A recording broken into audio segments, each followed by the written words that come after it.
have that instinct automatically? Because remember, some of this stuff is genetic. They either have it or they don't, right? This is what it's all about, people. Watch out, good boy! He must know that I'm in the dog fight with him. I'm next to him side by side. We have a bond that's unbreakable.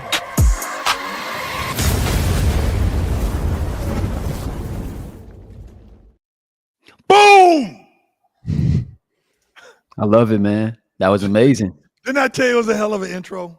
That's gonna go viral time and time again. Man, that's gonna go viral because we dropping knowledge, man. We dropping knowledge. Did you click the live on your thing? I'm finishing that up right now.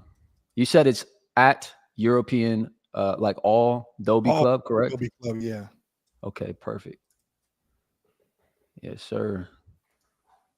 Let's get it. Stream key. And I want to say thanks for coming on to this show, people, and tuning in. You can do a lot of things on Friday, and listening to me didn't have to be one of them, but you decided to do that.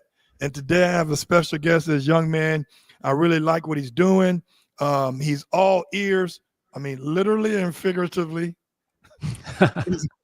He's all ears, and he's willing to learn. I wish I had somebody like me if I was your age, had somebody like me dropping knowledge in my ears, right? Times are different now. But I want to say welcome to the show, Austin Shanks from Jungle Bully Families. Yes, sir. I got it right? Yes, sir. You got it right.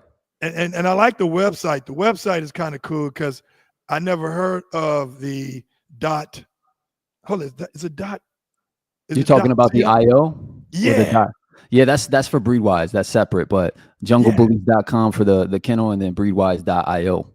I'm loving it, man. I'm loving it. So, man, I appreciate you actually coming on today, man, because I know there's a lot of things you can be doing, but you tuned in with us because guess what? It's all about us educating each other, and it's not enough of us out there that's actually trying to do it for the right reasons. Mm-hmm. And this is where I say that, this is what we're giving to you for free. You ain't got to sign up and get a one-on-one class for this. This is all free information. All you got to do is listen. So Austin, thanks for coming to the show. I want you to tell the people like where you're from originally. I know you're from the left coast and where you are now and why you chose the East Coast, even though you guys ain't got no weather like us. All right. Yeah. So my name is Austin Shanks, founder of the Jungle Bully family and breedwise.io. I'm currently located in Winston-Salem, North Carolina, originally from California, born and raised in Las Vegas, though. We established our program in Costa Mesa, California, before we had any dogs. We grew up OC. Totally rad, dude. Yeah, rad, brother. So we started our program in Orange County. After 2 years, we ended up moving to Riverside, and then it was a little bit of a migration period after that. But we came to the East Coast because of business opportunities. I was able to get this studio for content creation and really, build with our team out here. So nonetheless, the East Coast was more of a move for not just change, but the ability to scale. And that was a really cool experience. So I like it out here, to say the least. Man, you got a hell of a fresh ass fade, though. I had to do it for you, bro. I had to do it for you, man. Right before I came on. Looking like Chris Mills in this motherfucker, man. Shit. You said Steph Curry, Chris Mills. Some say Will Smith. I don't know, man. But nonetheless, it's definitely had to be done for the Dog Talk show. I appreciate that. So, man, you know what? You're into the XL bullies, correct? Yes. So tell me why that breed, not the Frenchies, not the Pomeranians, not the Cocker Spaniels, not the Dobermans, but why the XL bully breed?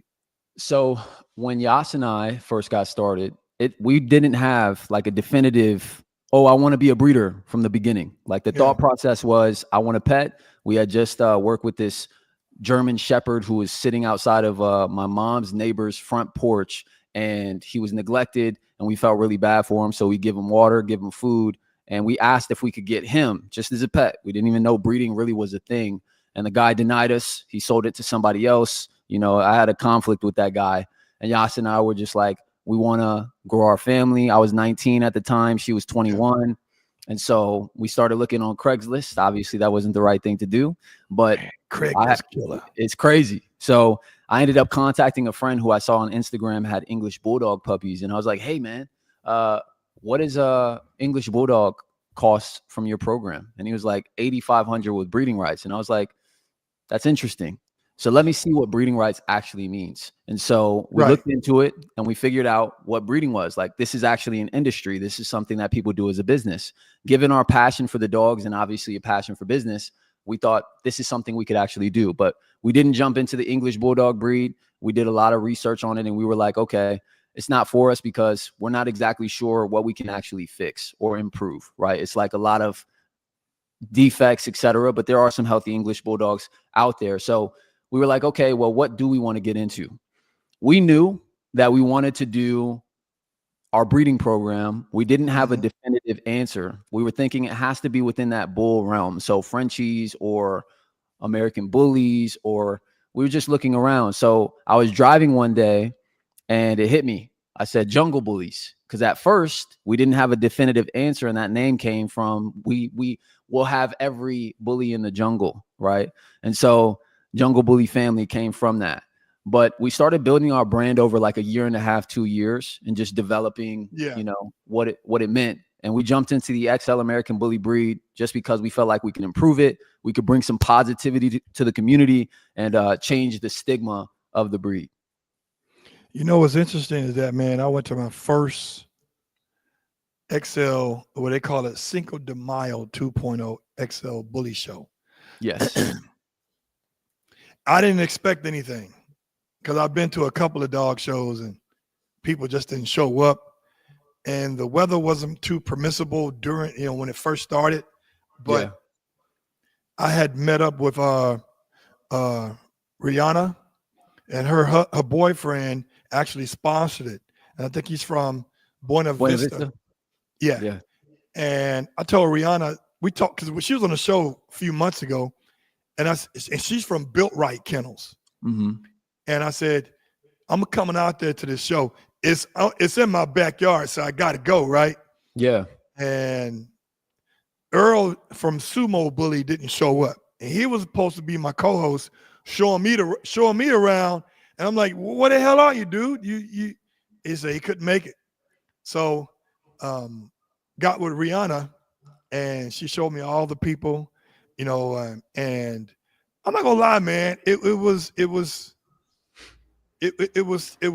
educational and informative, but also entertaining, because you got all these massive breeds that anatomically, if they got a hold of somebody, they could actually tear flesh away. Like literally, like you would need plastic surgery, a blood transfusion, and possibly some organ transplants to get back right, because the pounds per square inch on their jaw bite, it's so huge. And I was so mesmerized, man, on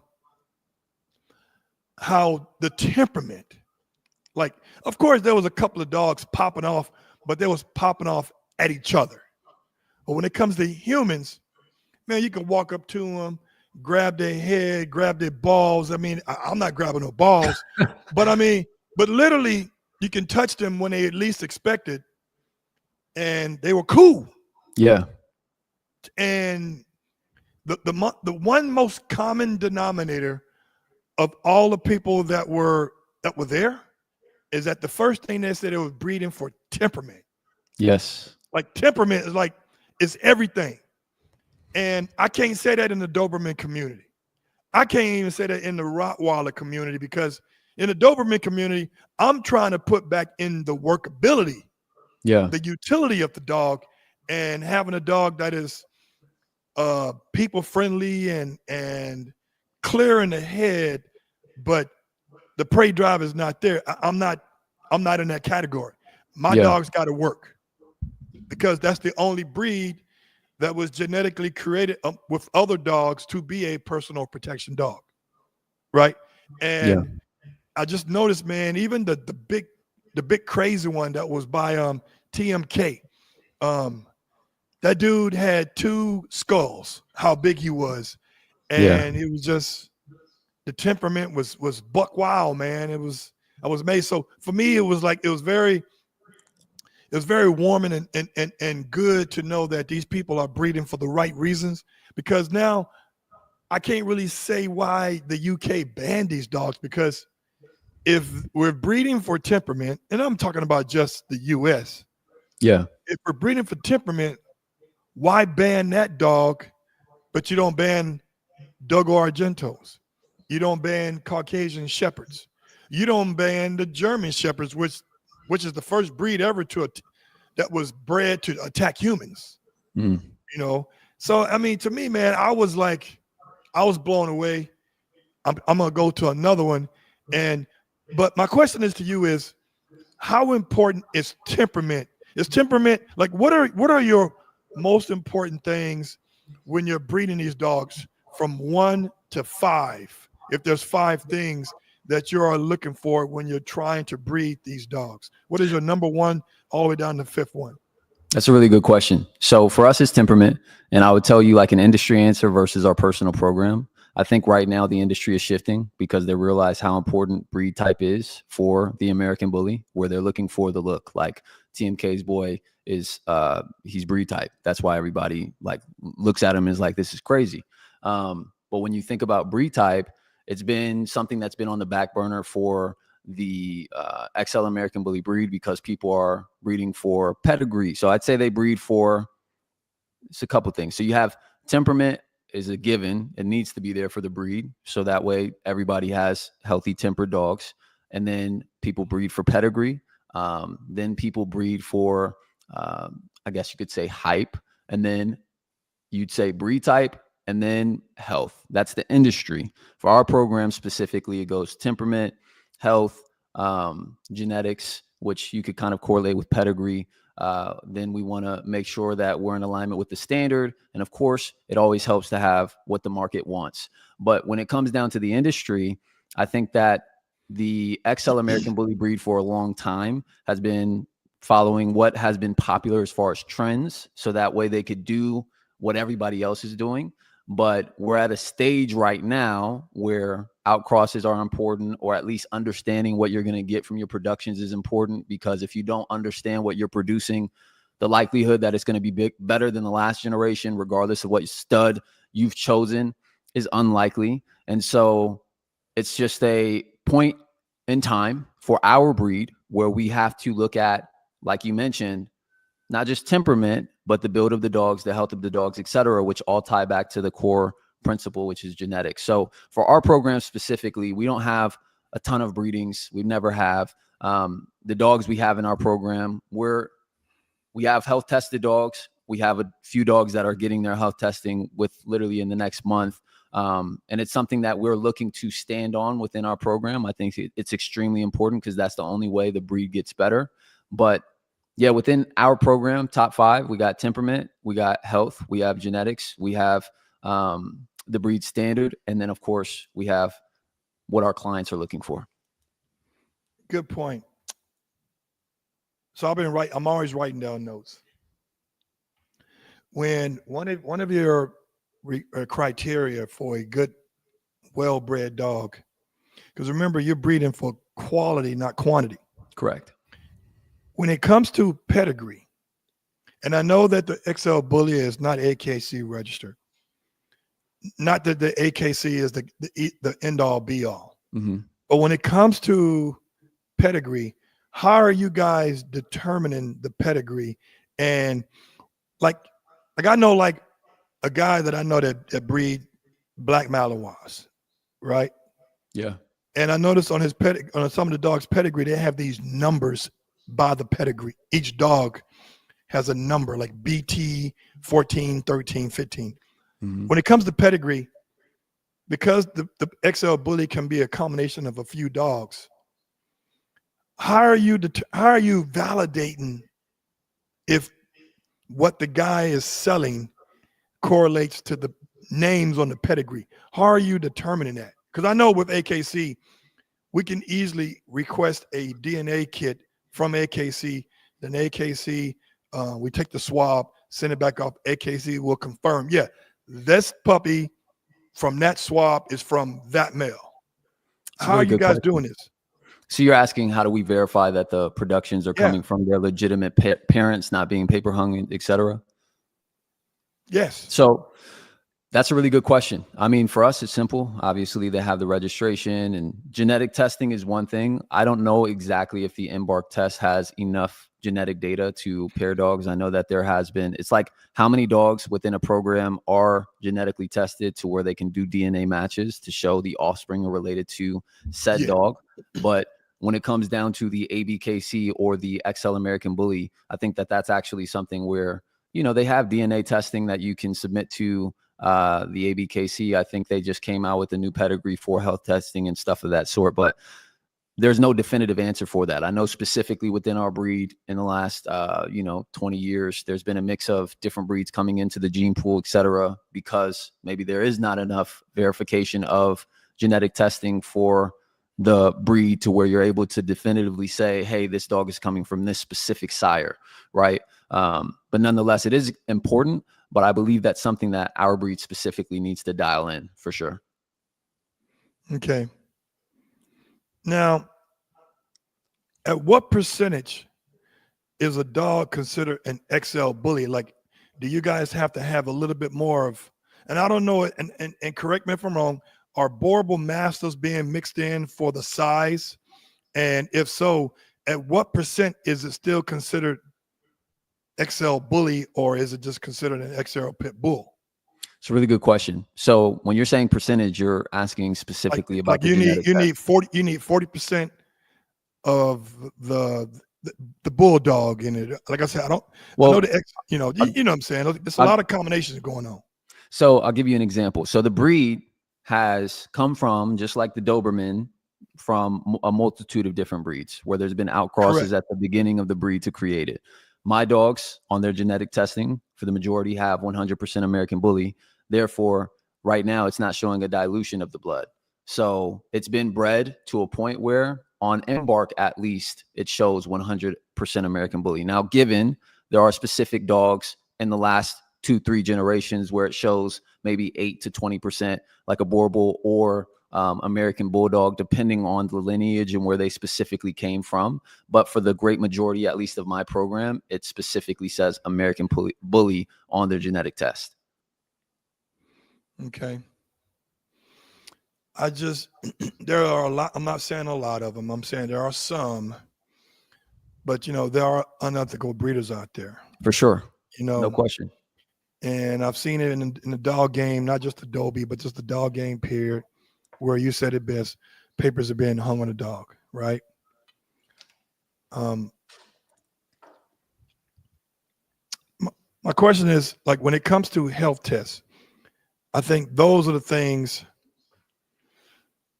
if they're being tested by the right agency, like case in point, if the hips and elbows are being OFA'd, correct, they're going to be sent. The vet that's OFA, an OFA vet can only send out the X-rays for interpretation. OFA then decides, like, okay, the hips are fair, good, or excellent. What other health tests are you guys looking at? Because like every breed has a genetic defect, right? Correct. Dobermans are prone to DCM, which is I think it's called diluted cardiomyopathy, and they also are prone to VWD, which is von Willebrand disease. Yep. Right. What are the health issues that you guys are trying to breed out of in the XL bully world?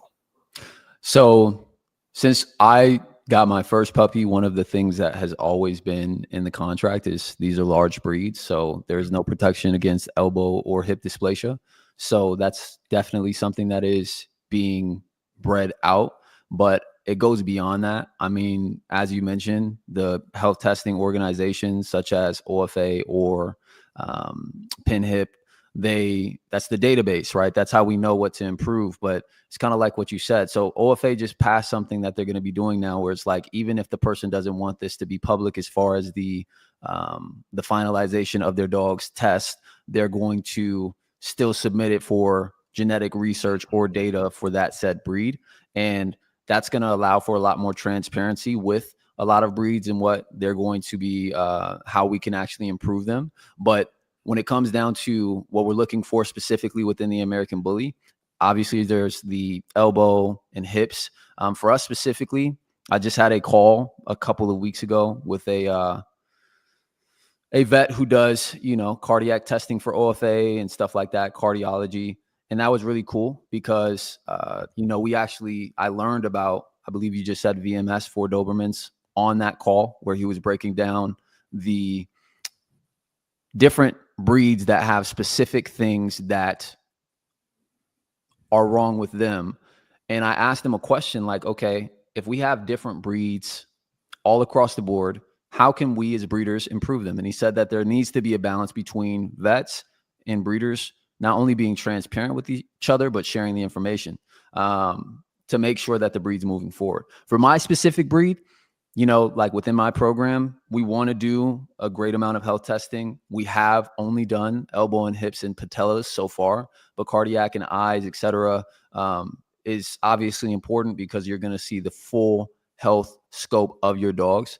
But it isn't something that's really talked about, right? It's not like somebody says in our breed specifically, like, hey, the dog is coming with X, Y, and Z health test, valid. So it's something that needs to be improved on and encouraged, so that way people can start moving with merit instead of it just strictly being off of the strength of what a puppy looks like. Like, what is the lineage? What's the health behind it and stuff of that sort. So that way clients are able to move forward with a peace of mind. But we have a lot of people that are able to actually, we want people to separate themselves for the right reasons. It's great to have a lot of followers. Like I have a lot of followers. That's cool. I got a lot of clients, etc. But if we're looking at moving the industry forward and bettering breeds, it comes down to operating as breeders to do, beyond, it's like subjective, right? Because a lot of people consider profit margins. They consider what's the actual return? Am I doing this as a hobby? Am I trying to actually improve the breed? Is this something that I want to do full time? So it's each one, kind of like to each his own. But when it comes down to these breeds, if we really want to improve them or at least see improvements, we got to start from somewhere. And I think it just comes from having like a comprehensive understanding of what health tests actually are going to improve the breed. What do we need to breed for? What do we need to breed out?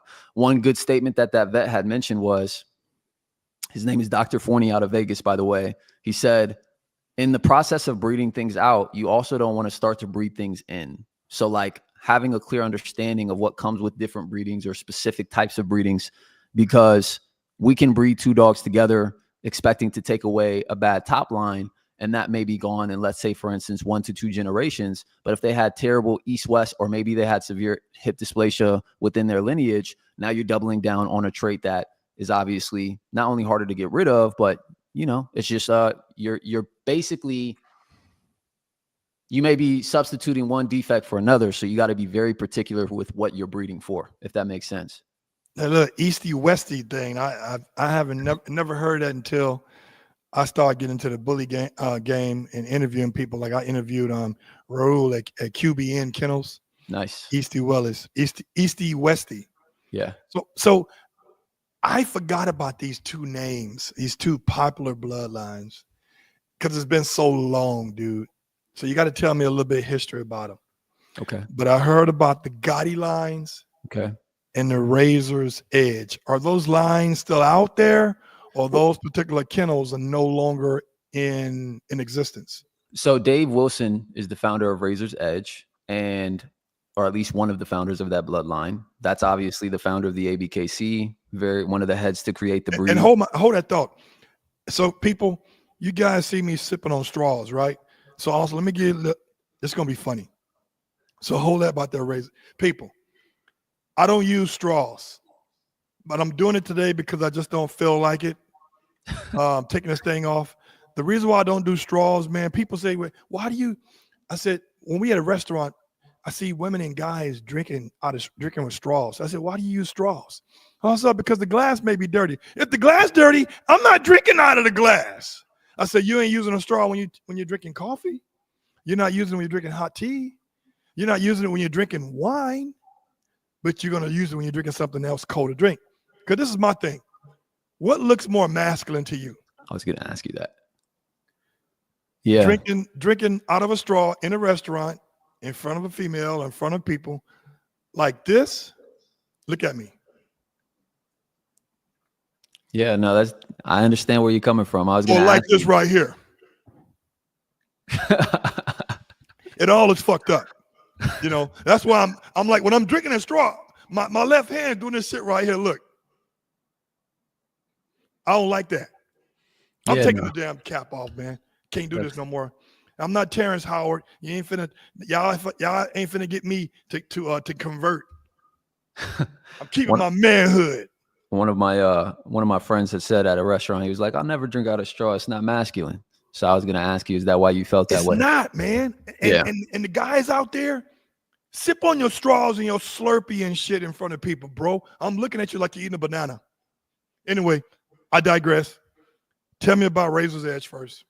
Yeah, so I went to see Dave probably about a year ago. We went to his property. Really cool experience. Got to see, meet the founder of the ABKC, which was a really cool experience. But I got to see some of his dogs. Phenomenal, by the way. And long story short, it was cool to see he's still active. He's obviously not in it to, breed excessively or whatever the case may be, but he definitely still is active. As far as Gotti Line, and I see the question about Remy Line, I'm not familiar with the owners of that breed, obviously, with my pedigrees. I know Juan Gotti, etc., but diving into those breeds has been, how can I put it? Like, I know the dogs within the pedigree, but I haven't met the owner or discussed with them. What made them so synonymous though? Like, okay, I'll give you an example. I know when it comes to the Rottweiler, I know this part, the Rottweiler face has changed. They're like the mushed in, like Down syndrome look, where the jaws are like this. Yeah. And that was from a dog out of the kennel called Timitor. Right. Now, that is not considered breed standard in the Rottweiler community. That's a disqualification. Yeah. Some people have gotten accustomed and wanting that look, right? So what was the synonymous indicators of Razor's Edge and Gotti Lines as far as the aesthetics? So it's a really good question. So when the breed was founded, right, from my understanding, the reason why they had to veer and create their own kennel club is because they were starting to have their own, link ups after the UKC had pretty much changed the standards for, I believe it was the Staffy, to where the look was completely different than what Dave and his colleagues were bringing to the ring. And so nonetheless, what they ended up doing was creating their own look. And so from, again, my understanding, what was so interesting about the breed is obviously their size and their build, but as you mentioned, their temperament, right? From the beginning, it was kind of like getting that look of bully or pit bull, etc., adding the size, getting more muscle, creating something bigger while reducing that drive to where it could be a family dog with that look. So when it comes to now, I've saw a lot of different bullies at this XL show, like the guy that had that dog, TMK Kennels. I forgot his name. My bad. But then Narciso. Yeah. But then I seen the other guy's bully from Artesian Kennels. He had Artisan, Grand Champion, Captain America. Captain America, he also produced, don't tell me I'm learning, he produced OT, overtime. So I noticed I like those looks better than the look that TMK had, because TMK litter looks, Mel, he's phenomenal looking, but he almost looked like he's morphed from a human to a dog, man. It's like, dude, it's weird, man. It's like, are we looking at a human? Because from the back, when he lays down, he's got the body makeup almost as of a human. Like he got the lats and the traps and shit. I'm like, he's extreme. Oh no, man. Yeah, he's extreme. So is that called an extreme XL bully? No, And so then they just separated the Brazilian bull from the American bully because he's imported. And so right, that's the thing, right? We're talking about genetics of the breed specifically, like where is it heading? And because people have bred for pedigrees for years, what you'll see is that there's a lot of people with multiple dogs that are the same in their pedigree, which increases the COI, or the coefficient of inbreeding. And the higher that goes, obviously you lose vigor, you lose size, you get more of the terrier look if you're looking to breed for bully. And this is why doubling and tripling and quadrupling up on dogs doesn't always benefit you in the long run, because you're going to start to lose the traits that made those dogs special. And so with a lot of people breeding for pedigree, it's kind of like trendy. And with a dog like Big John, or individuals that come in with dogs that are not used and stuff of that sort, it's interesting to people because it's like, okay, finally there's a potential option to outcross and get a look that is different, and will kind of allow me to segue into a new lane and then breed back to. But the thing is that this is why breeding, it has to be calculated, because if I'm, let's say for instance, breeding different dogs and I get, how can I make this simple? Line breeding. My dog gets terrier, and I say the thing that I need is an outcross to a dog that's not related at all, and it's extremely freaky. So sure, within that first generation, you may have 1 or 2 puppies that are going to look a certain type of way that you wanted, but the majority of that litter is probably going to be scatterbred. Well, it is scatterbred. It is a scatterbred breeding, but the rest of that litter is not going to be consistent, and the productions off of those productions will probably be inconsistent as well because of the genetic potential. So like what do they call it? The prepotency, right? So when it comes down to the breed type and like what you're looking for, I think it's interesting. You have like different breeds or not breeds, but different types of bullies coming from all over the world. And it's good to an extent, but it has to be plugged into the right way. And so because within the breed, the information regarding this has been so withheld, or a lot of people don't have access to it, they're just left to their own demise. And like, what can I put together that may look good, or I hope it looks good, this dog I like, etc. But they don't really do the homework. And this is something that I had to learn, not just from my own experience, but just observing and paying attention. Dogs like Big John, they kind of, how can I put it? If you look at Axel, or you look at specific dogs that came into the breed that had some variation of outcrosses, that was. What Axel you're talking about? So Bossy's Axel. Okay. Yeah, one of my favorite dogs in the world. There's a favorite dog I like called Axel. It's a Doberman. I'm like, are you talking about Axel? That's my dog's father. My boy Casino, he's off of Axel, but he's a legendary dog. But the thing is that with our breed, the American bully, sometimes because people are line breeding so much, we get into a corner where it's like, oh man, what can we do now? And so they look for that outcross, and this is where it becomes like, okay. And it was interesting to see Dave talk about it because he spoke with QB and Raul, and they went live together to talk about it, which was really cool. And how can I put it? He was just stating, like, if it ever comes to a point where we need to turn the Brazilian bull into the American bully so that way we can get more breed type, fine. But the genealogy of the American bully is there to the point where we're already in a position to where we can breed whatever we need to get whatever we need. And it's kind of like a on the fence type of thing, because if you think about it, the American bully, if people know what they're doing, they can get specific results, but the genetic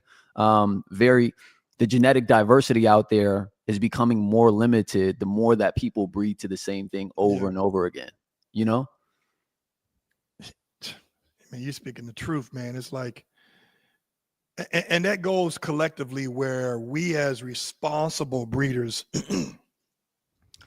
have to know what is good for the dog, because we want great pets, but we want a pet that can be a utility dog. Correct. We don't want a dog that has, you say easty westy, I said northy southy. I don't know, but you want to have dogs, man, that are not going to be like, let me say this without disrespecting anybody.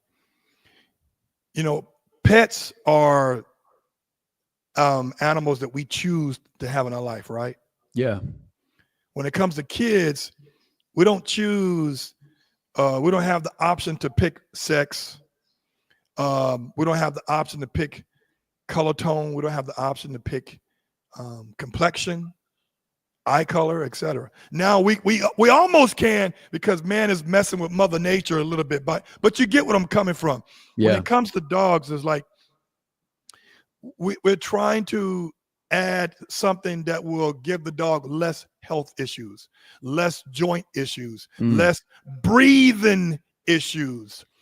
My thing is, when I look at Raul's dogs over there at QBN, they all seem healthy and have very minimal aesthetic issues. They're elusive, they're athletic, and they can damn near outrun most dogs in a straight line and still look as if they're supposed to be looking aesthetically as a bully. Yeah. My question is to you is like, what are you specifically breeding to eliminate from, like in the Dobie community, color is everything. Like a good breeder is not breeding for white Dobies. Yeah. Because they have skin issues. They have photosynthesis issues. A lot of them come blind or deaf, or both of them, like Helen Keller. They have alopecia. So we are breeding out of, most responsible breeders are breeding out of that. What are you seeing people breeding out of, including you, to say, hey, you know what? I can't guarantee the life of the dog because nobody can but Jesus. But what are you outbreeding from to secure a more healthier dog? It's a really good question. So there's two things. The first thing is within the XL American Bully breed, it's like, okay, are we basing our dogs? I call it the breeder trifecta. So what you'll see is that a lot of the times breeders will breed, in American Bully specifically, they'll go market, vision, standard. So they'll breed for what they think the market wants, the hype, and then they'll end up breeding next for what their vision is. Like, I can do something different. It's kind of like the Frenchies, right? You see them breeding trendy and they go for what the market wants or what's hot in the market, their vision of what they can do different with it. And the last thing is kind of like an afterthought, is the standard. And so what ends up happening is, there may be fleeting trends where people may be able to monetize it in a short segment, but long term, it's not a winning strategy.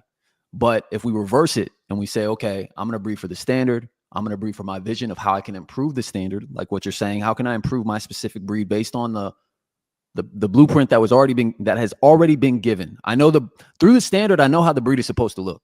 So if I can breed better and have a vision of how I'm going to improve it to get this specific look, then the last thing that I need to consider is the market. Like, okay, what if I can find a balance of improving the standard and my specific vision in a way where people will want it, so that way my business benefits, then it's a win-win for everybody.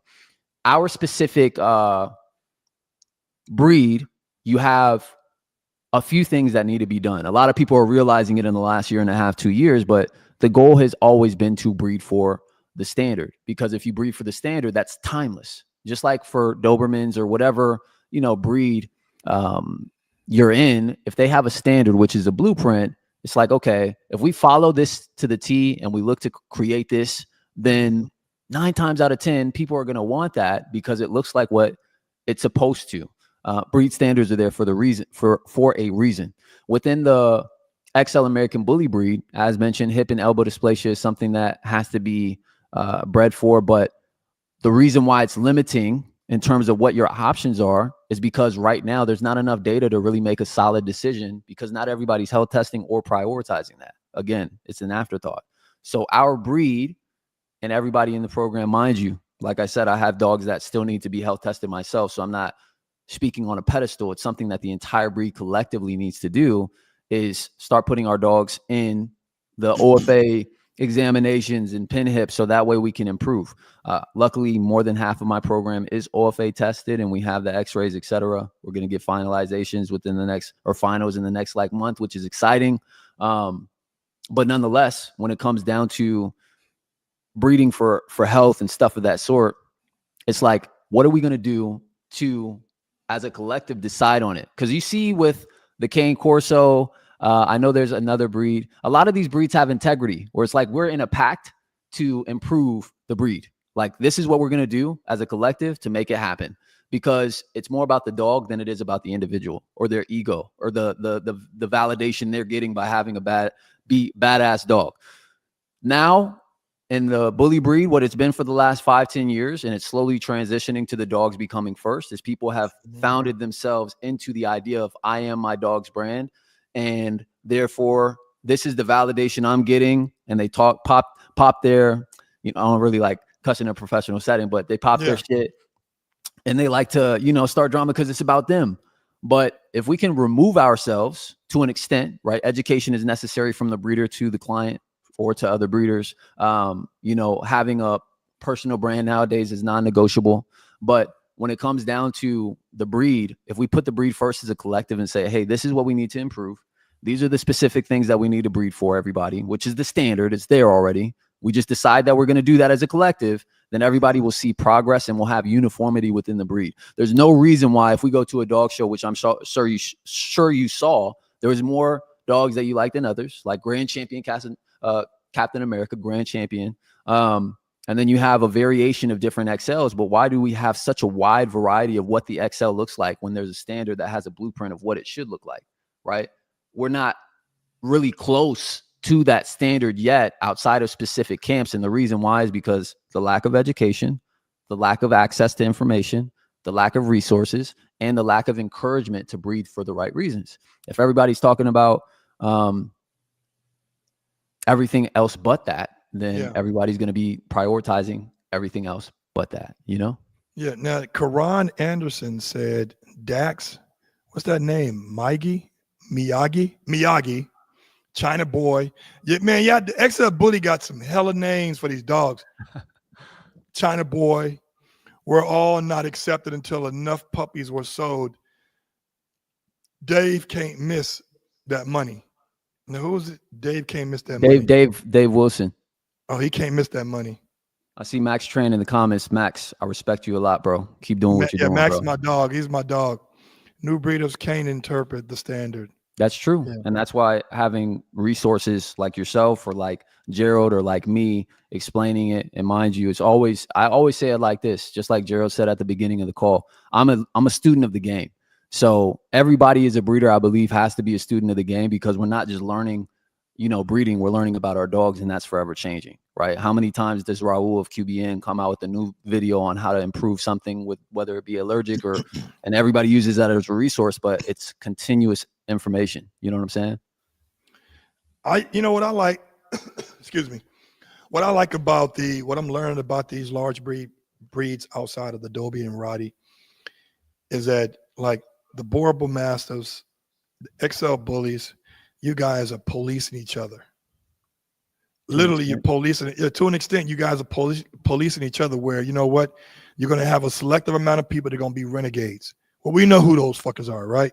But then you have a more collective amount of people that say, we're going to police ourselves. We're going to improve the better breed. We're going to improve the breed. I went to a North American Boerboel Mastiff registry. Mm-hmm. And they actually have a policing within their registry. Like, yo, there's a standard here. And without the standard, you can't breed and have papers on these dogs. And we got to look at this dog. And it's no different than what the people over there in Europe doing. Like over there for Dobermans, they have to pass a standard breed. And you got to get excellent for these Dobermans over here if they're not going to have titles to be able to be registered or littered through FCI, right? Yeah. So I kind of dig that, man. You're trying to improve it. So you know what? We're going to do something about this shit, and we're going to go ahead and police ourselves. We're not going to be opening up registries for this and that and this and that. You got to come over here and let us see this dog. Because as far as I know, it could be a goddamn goat. Yeah. So question I have for you, Gerald, when it comes down to that specific aspect, do you believe that having a universal approach, not just for a specific breed, but to breeding in general, where breeders are able to, because this is what Max just said. He said new breeders aren't able to interpret the standard. Do you believe that breeding can be simplified in a way where we can at least get the basics to a point where, regardless of what breed you're in, you have a basis to learn from as far as how to start the right way as a breeder?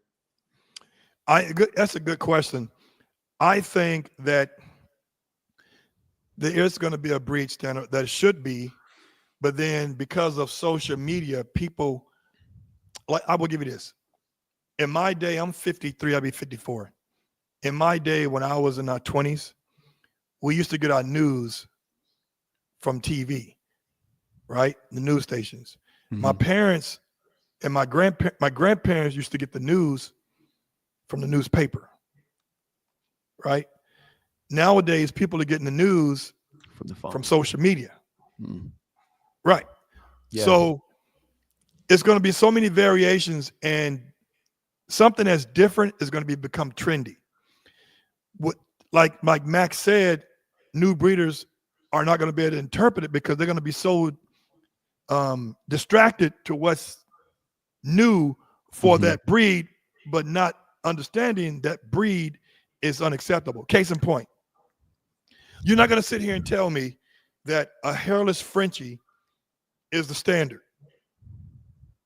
You're not going to sit here and tell me that a curly hair Frenchie is standard. It's not happening because that's not the standard. I mean, I am, as a novice in Frenchies, understand what the standard is because you'll never see those breeds in an AKC dog show or any kind of show, right? Except their own self-made show. So it's unfortunate. It's never going to be that way. But the real breeders who are breeding for the appropriate you know what? My boy Syed at TRK Kennels, Roddy Kennels, hands off, my man. He's doing it right. He has a book, dog. This motherfucker has a book. Like, this is the breed standard, and he lives by this book as if it's the Bible. I love that. And he's not deviating from that, right? So there will be people who wants to buy dogs because it is trendy, that is non-standard. But fuck them. Let them go with that, and they'll realize that non-standard come with defects.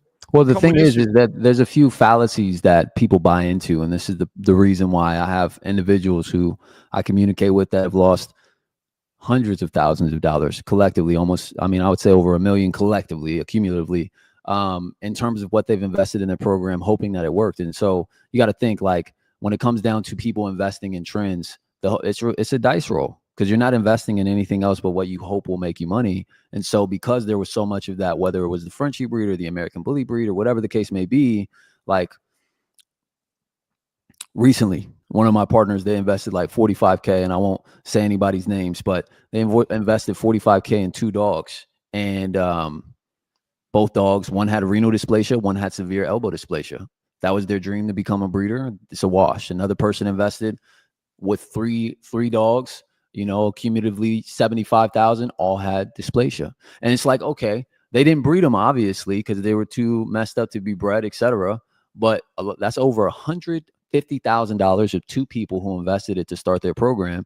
And they, you know, obviously, and it wasn't that they're bad people. It wasn't their fault. They didn't know any better. Just like how you said, people buying trends, like they think that's popular. They get in contact with the breeder that's doing it. They're like, look, bro, I just made X, or I just did X, and this is going to make you X. And then it's like a trend. And so it's a domino effect. The problem is the lack of access to information out there where people can save themselves money, expedite their success, and not a breed standard, because we can't have a breed standard for every breed under one umbrella, right? Because they're all different and they have their own variations. But what we can have, and this is the reason why, if you're watching this, I created breedwise.io, we can have a breeder standard, right? Like a standard for breeders, you know, and it's not in a way where it's negative or scolding or judging, because there's too much of that. It's meant to hold people accountable, but at the same time, be compassionate to the fact that everybody's still learning, you know? Yeah. So I love what Max said, and we're going to get to the other comments.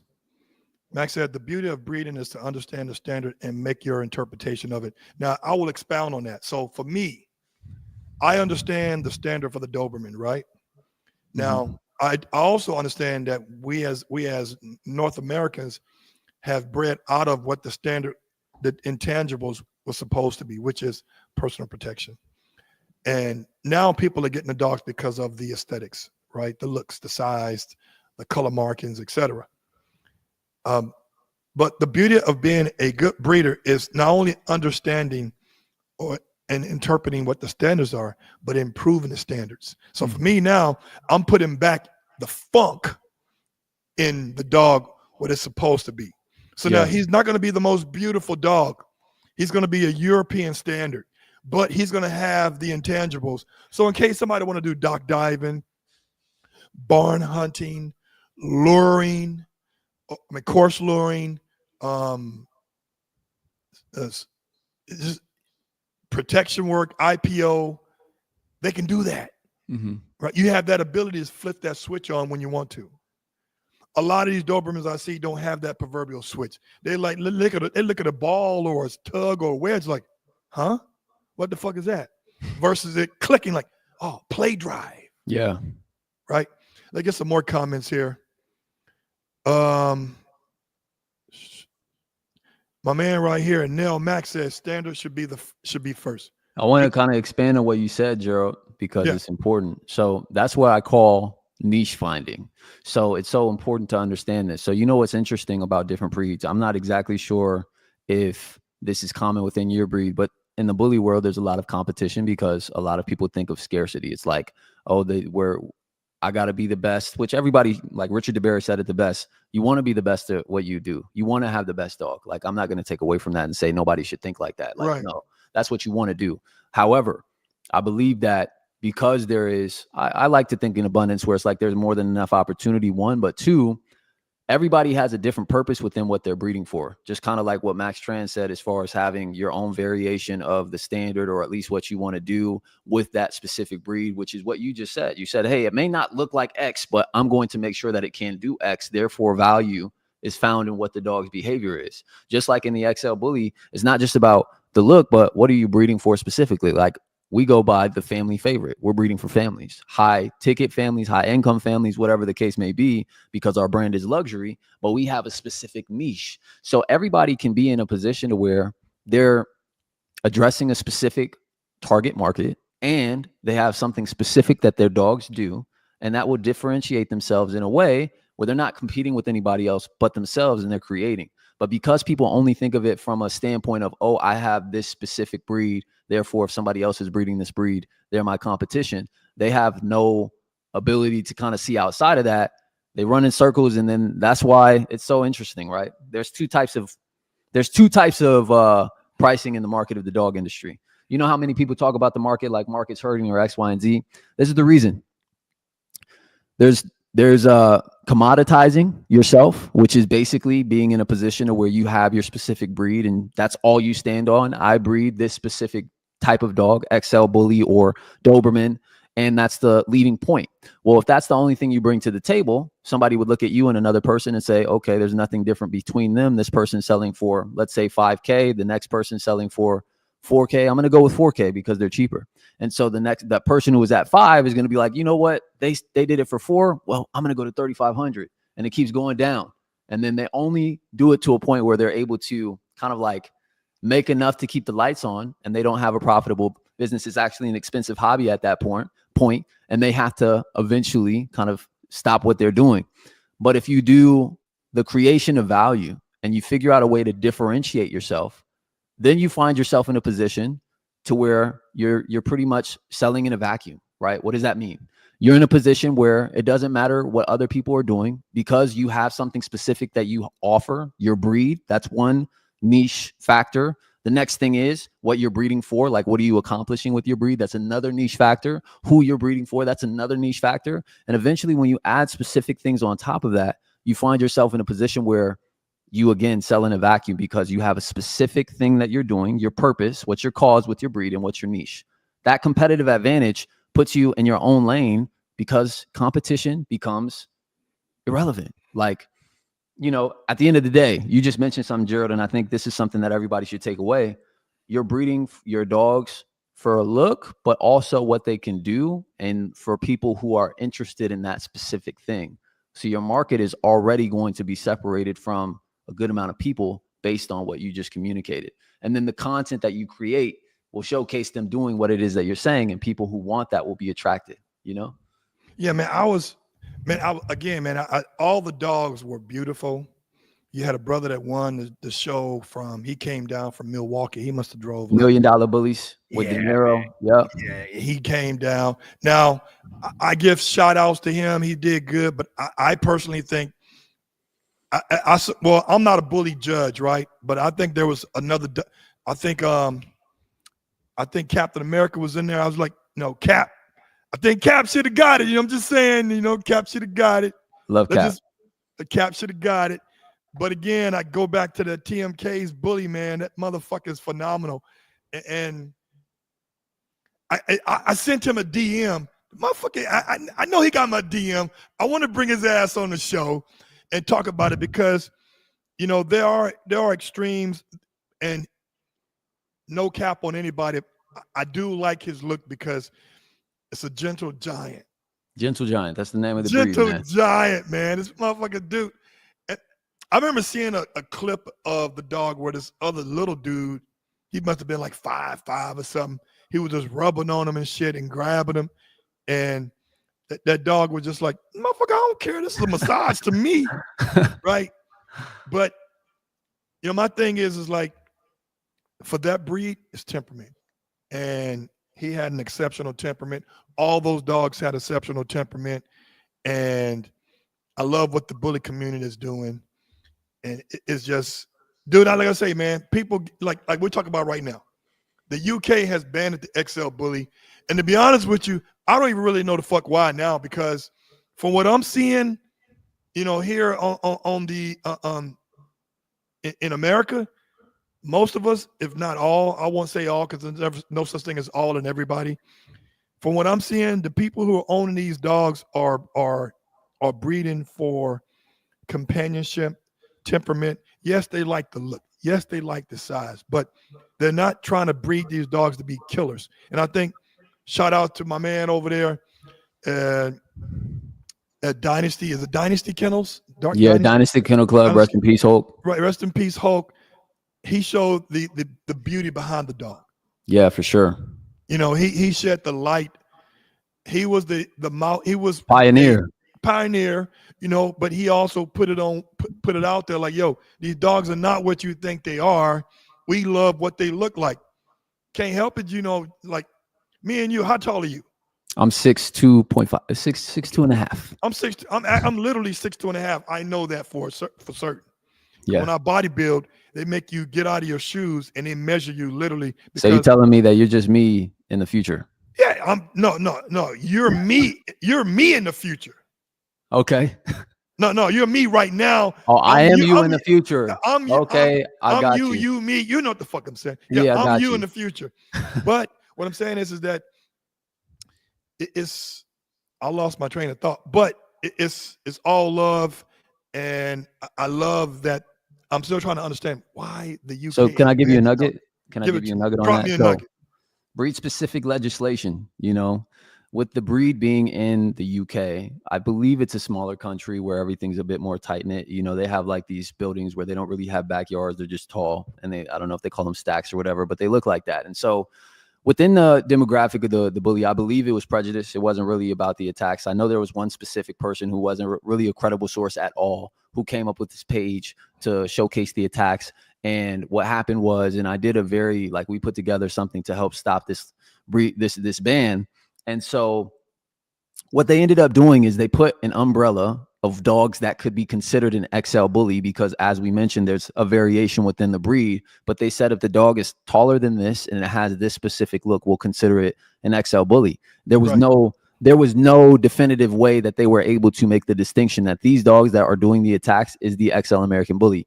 But because of the prejudice and the person who created that website, who went to the government to create that ban, the government took that to, they took it and they ran with it. And then the ban became, and that all started from simply somebody creating a website saying they were documenting how many attacks were happening. And again, it was false information. I know Sophie, who did an amazing job, the Don't Ban Me, License Me group in the UK, still doing their work today on trying to reverse the ban.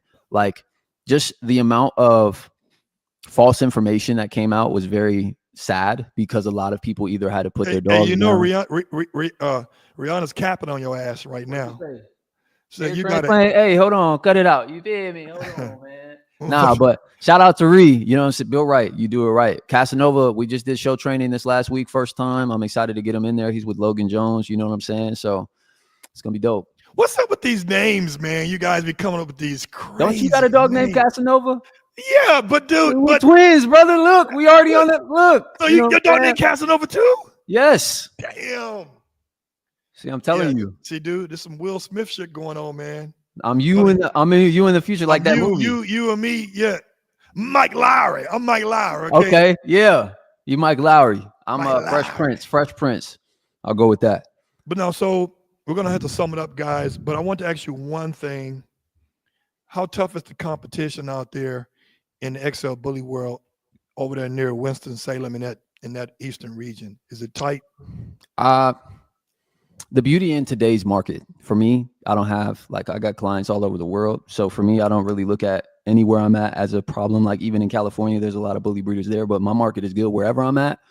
As far as the competition in person, whether it's the shows or whatever, we're just now getting into that aspect of things. But in terms of the market dynamic of the XL American Bully right now, where we're at, there's not a lack of clients or market share. It's a lack of people understanding how to build a business that people want to buy from. As you mentioned, there's so much information that's going to be put out in the near future on social media, and buyers are going to continue to get educated. So breeders need to start getting educated as entrepreneurs and breeders. It's a dichotomy. You can't have one without the other. And so when it comes down to the market, just to kind of sum up the answer, I think everything's good, man. I think if you do what you're supposed to, you're going to be fine. If you don't and you skip steps, it's going to hurt you in the future. And if you rush the process, you'll find yourself in a position where you'll be at a loss. So last kind of bit of input, take your time, study your breed, get educated, love what you do. Make sure you're passionate about this, because if you're not, it's not going to be a good time for you. And it's just going to be a financial bad time. It's going to be a financially bad time. And on top of this, make sure that you get your ego out of the way, because Gerald has something to learn. I got something to learn. Max Tran has something to learn. Everybody has something to learn, literally.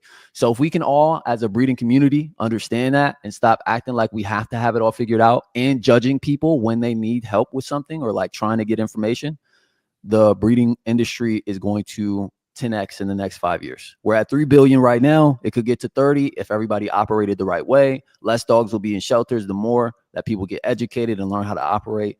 But as far as market, man, there's no problem with it. You create the market. Man, I want to appreciate you coming on to the show today. I'm you in the future, and this is enlightening. We got to do this again. We got to make this a monthly thing. And next time we get on, people, I want Austin to talk about the things he got going on also outside of just the bully breeding game. But be cool. Yeah, it's going to be cool. Until then, until next time, people, always be resilient, but be responsible. Until next time. All right, boss. Thank you. All right.